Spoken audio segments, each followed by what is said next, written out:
yes, sumo. Yes, mama, right. And you may yakin cancer, no. Your my sister Paulina and a day after.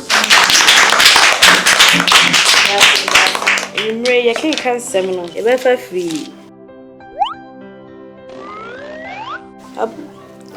Abus chapter. Hey, babe! Sister Paulina, we reading glasses here, China, Hebrews. Hey! Madam! Ajenkwani, Tina Tet Hayan Herbal Capsule, a drawing Tina per what to send me. Me ready, I mention glasses. Brody Bessie, see clear. No crow. Kinaata Hayan Herbal Capsules, a full supplement for good vision and not recommended for children below 12 years, asthmatic patients, pregnant and breastfeeding mothers. A draw you baby atwa for Kinaata Herbal Shop. Hey, now wait. Kinaata Hayan. See clear. Kinaata Drawing FDA ahwehwem agye atum se eje.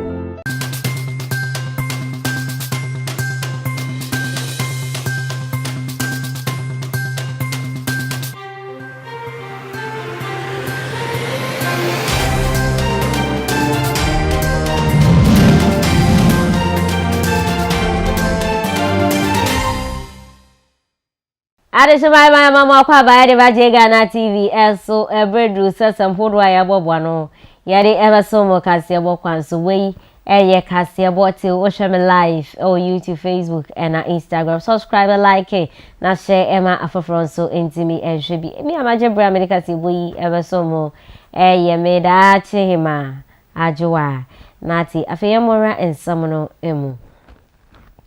Na Rita Dominic wa Nollywood actress uchasini ewo alatamemu said ye nyina yenim no afi ahyase na yenya na nti yesechese ordinary engagement fefefe ahyese so ahyese ebusuafo akokan bomu age awade ede amano na enti ya yenya fofrokra ekyese ne white wedding nso akoso ananu ya ewo UK abrochimemu ahyese said the white wedding no esikwo so timi so sika ekasa ma bibia eyedi ayifroni kama oh Rita Dominic we dey congratulations nyankopon inshiraso na awari engina pampe nyankopon inshiraso sika kazo wa wo hwe video no hu said the ayifrono esikwo so Nollywood actress ne actors dodo na ekopie mu ewo ho actress wo koka wonua no ho de won wani onyam ekota na chi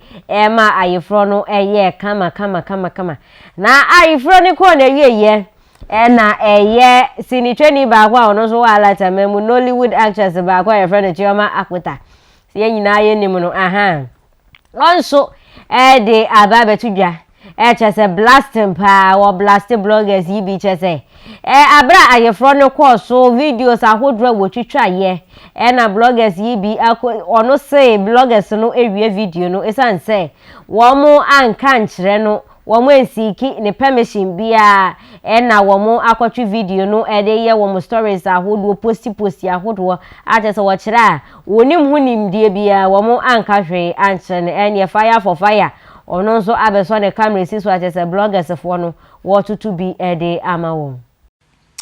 My people, we have done wedding of the century, wedding of the decade. I'm still high on the most high, but hallelujah, we're safe and sound. The couple are happy. They're off to their honeymoon. You know now how it's done. But this message is specifically for bloggers. Yeah, that they felt, they feel that the ones that gave me the flight ticket to go to Yorkshire, flight ticket, train ticket, hotel money, you gave it to me, Abi, that you will carry my videos, carry my content without at least tagging me, tagging source. You do limousine, I'm going to do limousine, I'm going to do London. That you will carry my video. Let me not mention names. You sit in your own house, you will not work. Somebody will work, you come and carry food to chop. If it's your own video, your own content now that someone else carries, the whole world will hear about it. You start shouting. Mani ye bulun kem mano manye na page. Iya tag the person. Konguma duili yozi. Don't let me mention name. Oh. Do as you are as required. As just act accordingly. Before I swear you, mama hey boss. I would suffer major video with Obimnine. Post solo one in with my voice inside. You will still post it like that with my voice inside. Plus those of you that laid music on it. Him and make video. Yeah, tag him. It's not if I'm using your tag for anything. But common sense should tell you that you should tag the source of the video. Batalanya go. I don't want to say plenty. People just be doing anyhow.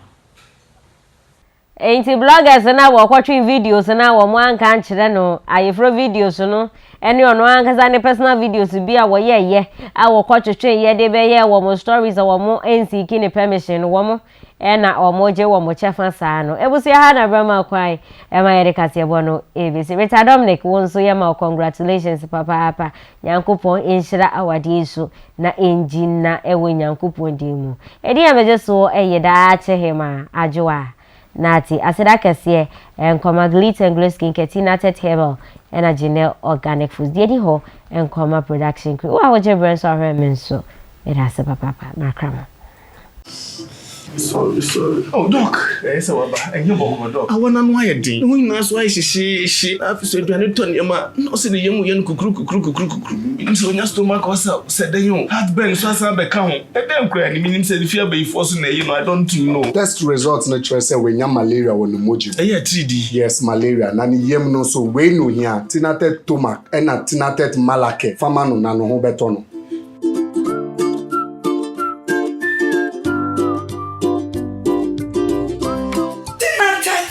Malake, anything I take to Mac.